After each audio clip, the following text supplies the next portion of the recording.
зарим нэг хүмүүсийн ингээд нэг юм жижиг сажиг юм дээр амар ингээ өөлж хардаг тэр занг би бүр гайхаад идэж тийм байх өөр төр нэг лайтай байдаг юм бах та гэд нэг хүн инстаграмаар чөлөө гэж орж иж байхгүй өөрөө ингээд бүлтийтлээ ингээл гоёцсон тий байхад ээж нь хажууд нь навсахаар ямар муу харагдд юм бэ гэл орж би бүр гайхаж байгаа байхгүй юу үгүй эн чин тий манай ээж өөрөө тий ингээд герман маягаар хувцалдаг тий тийм Европ маркийн тийм хүн ээж хизээч ингээд нэг булхан шүү бөмсөөд ч юм уу те одоо нэг манай ээжийн гэтээ нэг эмэгтэйчүүдийн хувцалт нэг тодорхой хэмжээгээр байдаг юм а би тэрийг мэднэ одоо манайхны хувьд тэрийг л амар ганган гэж харагдах шиг байна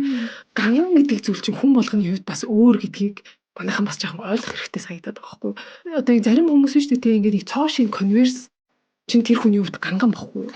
яг тэгвэл тэр хүний стил чинь тийм яагаад заавал ингээ хүн зөвхөн өөрөөхөр ингээ хүний байлгах гэдэг тийм амар ядаргатай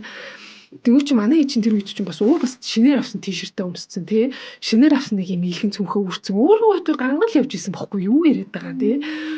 тэгэл тэр чинь одоо тэр хүн насаараа тийм байсан тийм калчер дууссан хүний үед тэр чинь өөртөө амар гоё явж хахад нь тэгэж ингэж орж ирж ин тэр тайр муухай бэлэр бүдүүлэг тэгвэл чи ингээ хүний зүгээр яг байгаар хүлээн зөвшөөрөх гэдэг юм бас манайхан жахан цөөхөн юм шиг санагдаад идэв.